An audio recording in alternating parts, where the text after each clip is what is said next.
CP સાહેબની સૂચનાથી ગઈકાલે અમે એસએસજીની બહાર ઊભી રહેતી જે એમ્બ્યુલન્સ છે એ પ્રાઇવેટ એમ્બ્યુલન્સને અમે અમારા પીઆઈએ ચેક કરી છે અને એ એનએમ ચૌધરી સાહેબે ચેક કરી એ દરમિયાન એમની પાસે જેમ કે લાઇસન્સ ન હોય, કાગળો ન હોય, ઇન્સ્યોરન્સ ન હોય, એવા કિસ્સામાં એમણે પૂછપરછ કરી અને લગભગ 7 જેવી એમ્બ્યુલન્સ જે છે પ્રાઇવેટ એને 27,000 જેટલો દંડ કર્યો છે અને એક વ્હીકલ છે જેમાં ઇન્સ્યોરન્સ નહોતો અને એમની દંડ ભરવાની તૈયારી નહોતી તો એમને ડિટેન કરવામાં આવ્યા છે.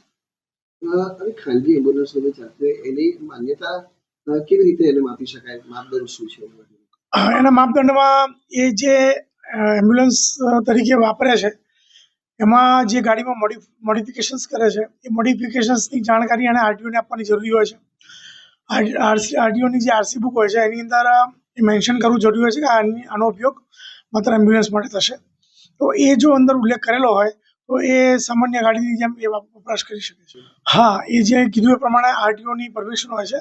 આરટીઓની પરમિશનથી એ જે સરકારી હોસ્પિટલની, ખાનગી હોસ્પિટલની, ટ્રસ્ટની, સંસ્થાઓની જે એમ્બ્યુલન્સ હોય છે એ પ્રમાણે તે યુઝ કરી શકે. ના, પ્રાઇવેટમાં નથી હોતું, ટ્રસ્ટમાં ફ્રી હોય છે, 108 જે ફ્રી હોય છે, પરંતુ જે ખાનગી હોય છે એ જેમ રિક્ષા ચાલતી હોય છે તે પ્રમાણે એનું કોઈ ભાવપત્રક હાલ કોઈ છે નહીં અને એમની બંને પક્ષોની ઈચ્છા મુજબ ભાવ નક્કી કરતા હોય છે.